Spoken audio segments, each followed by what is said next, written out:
Hello dear students, welcome back to classroom. അപ്പോൾ നമ്മൾ ഇന്ന് വാട്ടർ കളറിൽ ചെയ്യുന്നത് ഒരു സ്നോ ബേർഡാണ് കേട്ടോ. അപ്പോൾ ഞാനിവിടെ ഔട്ട്ലൈൻ ചെയ്യാൻ വേണ്ടിയിട്ട് യൂസ് ചെയ്തിട്ടുള്ളത് 2B പെൻസിലാണ് കേട്ടോ.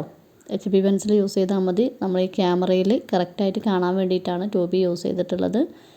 ഏത് പെൻസിൽ യൂസ് ചെയ്യുമ്പോഴും ലൈറ്റായിട്ട് പ്രസ് ചെയ്യാതെ വേണം ഔട്ട്ലൈൻ ഇടാൻ വേണ്ടിയിട്ട്. കാരണം നമ്മൾ ഒരു ഔട്ട്ലൈനൊക്കെ ഇടുന്ന സമയത്ത് ഒരുപാട് മിസ്റ്റേക്കുകളൊക്കെ വരുത്തും, പ്രത്യേകിച്ച് നിങ്ങൾ കുട്ടികൾ.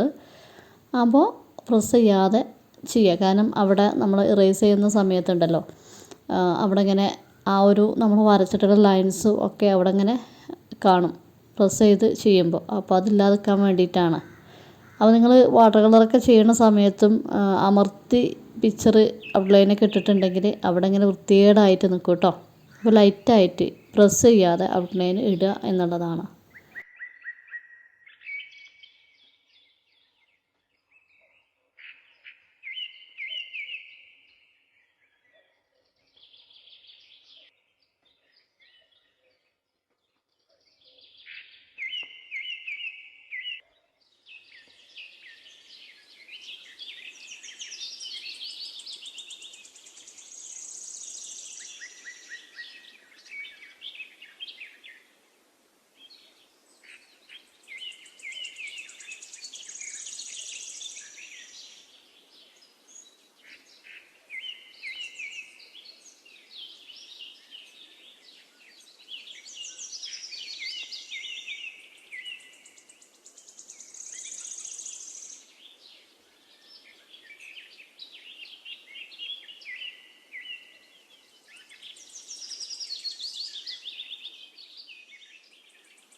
കളറിങ് ചെയ്യാനായിട്ട് നമ്മൾ വളരെ കുറച്ച് കളേഴ്സേ യൂസ് ചെയ്യണുള്ളൂ. കൊബാൾട്ട് ബ്ലൂ, പ്രഷ്യൻ ബ്ലൂ, അതേപോലെ ബ്ലാക്ക്, ബൺസീന, സ്കാർലെറ്റ് കേട്ടോ. ഈ 5 കളേഴ്സ് മാത്രമാണ് നമ്മൾ യൂസ് ചെയ്യുന്നത്.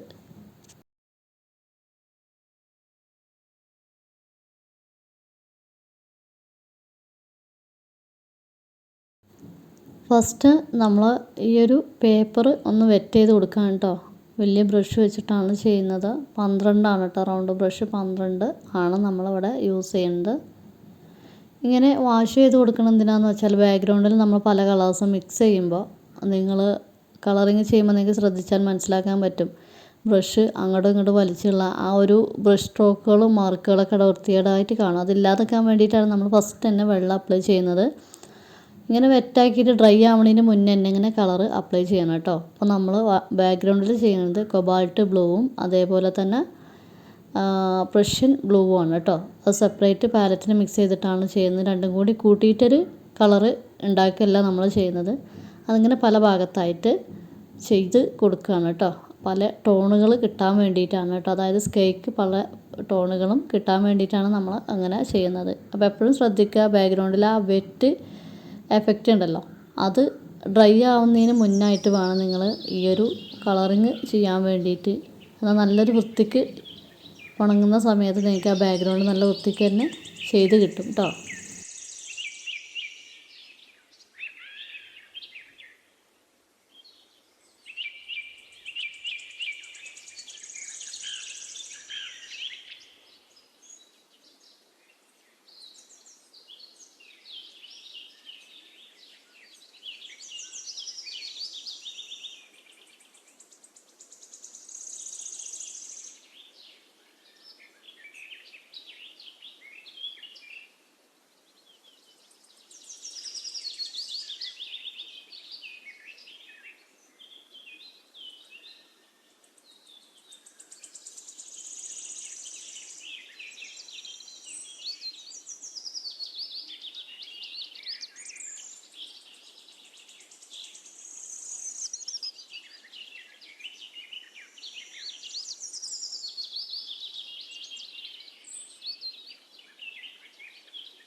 നമ്മൾ ഈ ബേർഡിൻ്റെ തലഭാഗത്തായിട്ട് ബ്ലാക്കാണ് യൂസ് ചെയ്തിട്ടുള്ളത്, ലൈറ്റായിട്ടാണ് യൂസ് ചെയ്തിട്ടുള്ളത്. പാലറ്റിൽ മിക്സ് ചെയ്യാതെ ഒരു കളർ നേരിട്ട് കൊണ്ടുപോയിട്ട് നിങ്ങൾ കളറ് ആ ഒരു വരക്കാൻ ഉദ്ദേശിക്കുന്ന കളറിങ് ചെയ്യാൻ ഉദ്ദേശിക്കുന്ന പിക്ചറിൽ കൊണ്ടുപോയിട്ട് അപ്ലൈ ചെയ്യരുത്. അപ്പോൾ എപ്പോഴും പാലറ്റിൽ മിക്സ് ചെയ്യാം കേട്ടോ.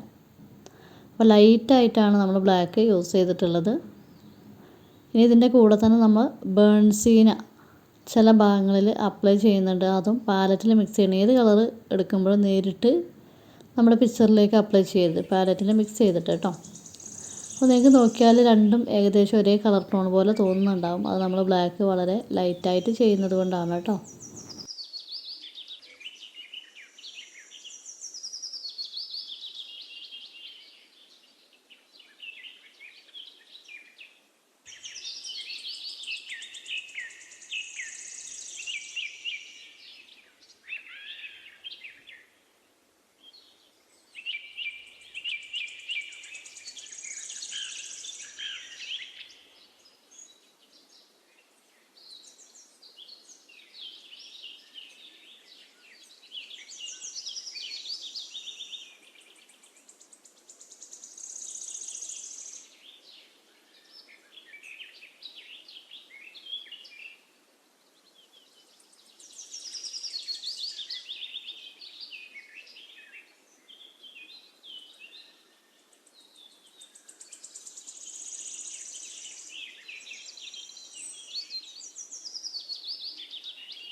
ഈ മരത്തിൻ്റെ കൊമ്പ് ചെയ്യുമ്പോഴേ നമ്മൾ ബ്ലാക്ക് തന്നെയാണ് ചെയ്യുന്നത്. പക്ഷെ നമ്മൾ അതിൻ്റെ മുകൾ ഭാഗത്ത് വൈറ്റ്, പേപ്പറിൻ്റെ വൈറ്റ് അങ്ങനെ ഒഴിച്ചിടുന്നുണ്ട്. കാരണം എന്താണെന്ന് വെച്ചാൽ നമ്മൾ സ്നോ ബേർഡാണ് ചെയ്യുന്നത്. അപ്പോൾ അവിടെ ആ ഒരു മരത്തിൻ്റെ ചില്ലയിൽ ആ ഒരു മഞ്ഞിൻ്റെ എഫക്റ്റ് കൂടി കാണിക്കാൻ വേണ്ടിയിട്ടാണ് കേട്ടോ. ആ ബ്ലാക്ക് യൂസ് ചെയ്യുമ്പോൾ ശ്രദ്ധിക്കുക, ഭയങ്കരമായിട്ട് ഡാർക്ക് ടോണിലല്ല നമ്മൾ ചെയ്യുന്നത്. അപ്പോൾ നെക്സ്റ്റ് ടോൺ ചെയ്യുമ്പോൾ മാത്രമാണ് നല്ല ഡാർക്കിൽ അപ്ലൈ ചെയ്യുള്ളൂ കേട്ടോ. അതും കംപ്ലീറ്റ് ആയിട്ട് ബ്ലാക്ക് ഒരേ ടോണിൽ കൊണ്ടിട്ട് കൊടുക്കരുത്.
ബാക്ക്ഗ്രൗണ്ടിൽ നമ്മൾ ഇതുപോലെ വൈറ്റ് കളറ് ബ്രഷിൽ ഇതുപോലെ ഒന്ന് സ്പ്രെഡ് ചെയ്ത് കൊടുക്കുന്നുണ്ട്. അതേപോലെ വയലറ്റും കൊബാൾട്ട് ബ്ലൂവും മിക്സ് ചെയ്തിട്ട് ഇതുപോലെ ഒന്ന് സ്പ്രെഡ് ചെയ്ത് കൊടുക്കുന്നുണ്ട്. ബാക്ക്ഗ്രൗണ്ട് പറ്റ ലൈറ്റ് ടോൺ ആയതുകൊണ്ട് ഒന്ന് ഡാർക്ക് ആക്കാൻ വേണ്ടിയിട്ടാണ് ഇങ്ങനെ ചെയ്യുന്നത് കേട്ടോ.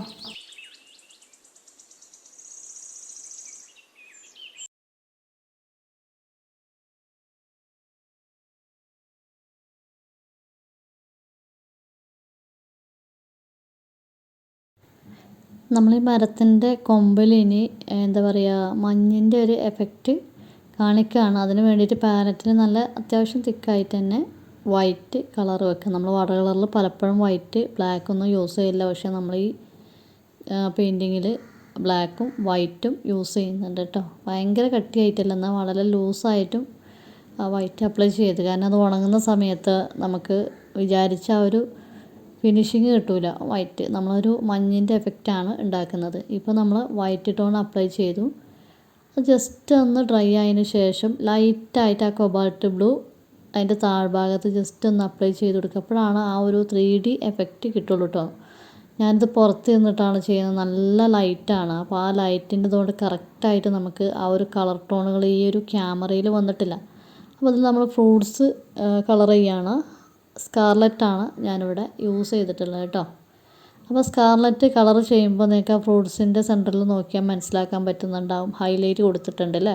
അതായത് പേപ്പറിൻ്റെ വൈറ്റ് ഒഴിച്ചിട്ടിട്ട് ചില ഫ്രൂട്ടിൽ ഒരു ഹൈലൈറ്റാണ്, ചിലതിൽ 2 എണ്ണം അങ്ങനെയായിട്ട് കൊടുത്തിട്ടുണ്ട്. നമുക്ക് ആ കറക്റ്റ് സർക്കിളിൻ്റെ ആ ഒരു എഫക്റ്റ് കിട്ടാൻ വേണ്ടിയിട്ടാണ്, റൗണ്ട് സംഭവം എന്നുള്ള ആ ഒരു ഇത് കിട്ടാൻ വേണ്ടിയിട്ടാണ് കേട്ടോ. അപ്പോൾ നിങ്ങളെപ്പോഴും പേപ്പർ വൈറ്റ് തന്നെ ഒഴിച്ചിടാൻ നോക്കുക കേട്ടോ.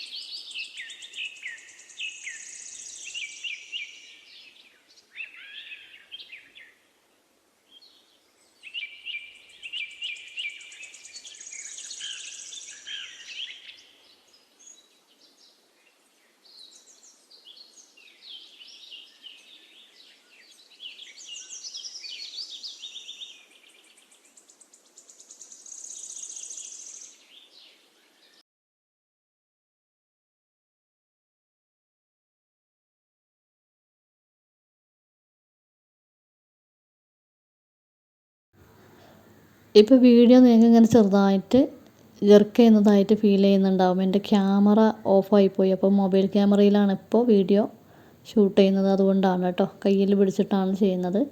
അപ്പോൾ നമ്മൾ ഈ ഫ്രൂട്ട്സിൻ്റെ ഒരു സൈഡിൽ ബേൺസീന് വെച്ചിട്ട് ജസ്റ്റ് ഒന്ന് ഡാർക്ക് ടോണ് ചെയ്ത് കൊടുക്കുക, ചെറുതായിട്ടൊന്ന് കേട്ടോ. അപ്പോഴാണ് നമുക്ക് കുറച്ചുകൂടി ഒരു സർക്കിളിൻ്റെ ഒരു എഫക്റ്റ് കിട്ടുള്ളൂ. ഓക്കെ.